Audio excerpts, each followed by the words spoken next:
Good morning and welcome to Radio Friends on Friday, June the 28th. I want to introduce you to Greg Carbins, who is with us from the Phoenix program. Good to have you here, Greg. This is the first time you've been with us on yes, Radio it is. Friends. It's a pleasure to be here. And you are the family counselor, right? Yes, sir.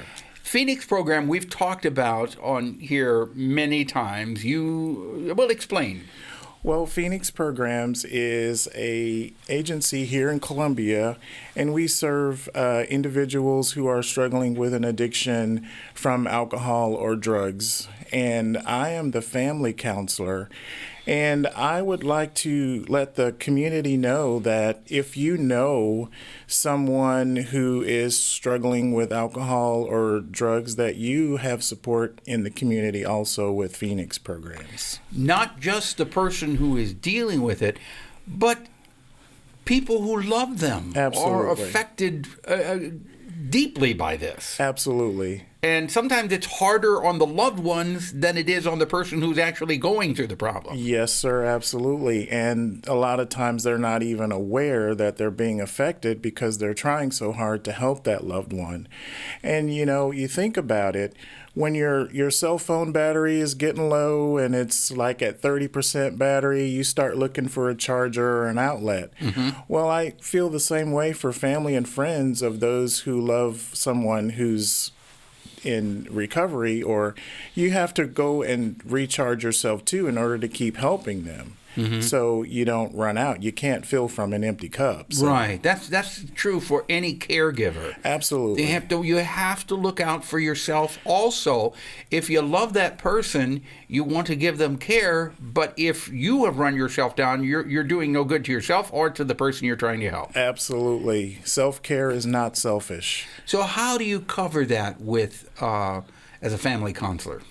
Well, we offer individual counseling for that friend or family member because maybe they have issues that have affected them, as you mentioned, through helping that addicted loved one, and they want to talk about that on a one-on-one basis. We offer that.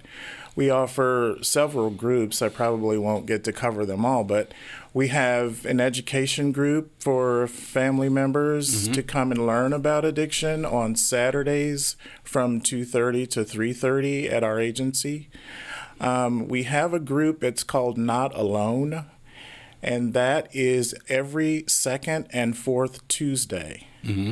And that is from 5:30 to 7. And that is just for friends and family members to meet and get to know other family and friends in the community that are going through similar issues, so you don't feel like you're alone in a bubble. Yes. Right. A lot of times people, when they're going through something like this, they feel that they're the only ones dealing with it and you're all alone. Well, you're not. There are a lot more people dealing with the same situation that you are than you realize. It's estimated 1 in 5 family members have lived with or are living with someone struggling with an addiction. That's a lot of people. And so we don't reach out because of a stigma or shame. We don't want our community members to know that this is going on in our family, but we still need that help. We need that support. Okay. If people want more information, they can either call or they can go to your website, correct? Absolutely. PhoenixProgramsInc.org, or you can call me directly at 573-875-8880, extension 2123. 2123. Okay. Greg, thank you so much for coming by. Paul. I appreciate it. Thank you. And again, if you didn't get the website, it is PhoenixProgramInc.org, or if you want, you can call Greg directly at 875-8880, extension 2123 for more information. Okay? Thank you very much. Now, Marilyn McLeod just hopped in here from the League of Women Voters. Good to have you here, Marilyn. Yeah, good to be here. Thank you. You've got a special event that's coming up in July, right? Right. Well, first of all, I just wanted to say that for those of us who don't appreciate the ability to vote, this is the 100th anniversary of women's right to vote. Oh. In June of 1919, Congress approved the 19th Amendment, and then it had to be ratified by 36 states. And Missouri was the 11th state, I'm proud to say, and they ratified it on July 3rd, 1919. So it's 100 years. In July. Well, congratulations. Congratulations to us. Congratulations to all the ladies. 100 years of able to vote. And it's too bad that 100 years earlier you couldn't vote. Exactly. That was ridiculous. Right. Absolutely ridiculous. Yes. But ladies, you've got a great power there, and you have the ability to change things. Right. But here's the story. It took 72 years to get that right to vote. 72 years. From 1848. So we're showing a film at the public library on Sunday, July 14th at 2 o'clock called One Woman, One Vote. And it has the story of how women came to get the vote. And it's open to the public. We want people to come and to learn about this. When is that? July 14th, which is a Sunday. July 14th, called One Woman, One Vote. And took over 70 years to get there, but it was 100 years ago. Right. And you'll have the whole history of it. Yes, it's quite remarkable, actually. And for those people who know the final story, Tennessee was the last state to ratify, and that was a year later. So the actual 19th Amendment wasn't totally ratified until 1920, sorry. Yeah. One legislator in Tennessee voted in favor of it, and that changed everything. It's one vote. One vote made the difference there. Right. And he did what his mother said. His mother told him to vote in favor. Is that true? That's true. Is that in the film?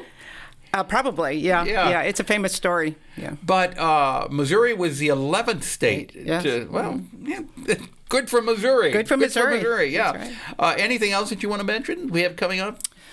Well, we're going to be doing a number of different events this year in honor of this anniversary. And the League of Women Voters started in December of 1919, so we will be celebrating that, our 100th anniversary. So we have a number of things that people will come back and talk about. Yeah. Well, I think as women start to gain more power in the legislature, things will start to change. But women have a way of making a difference that sometimes men just can't do. I'll let you say that. No, it's true. It's true. It's true. It's absolutely true. So congratulations on 100 years being, well, of course you weren't around 100 years ago. Right. But, and if people want more information on the League of Women Voters? Our website is lwvcbc.org. Okay, lwvcbc.org. Marilyn, thank you so much for coming by. Thank you. Something you'd like to hear or see, I'd love to hear from you. Just drop me an email. That's pepperp@missouri.edu. See you tomorrow. Bye-bye.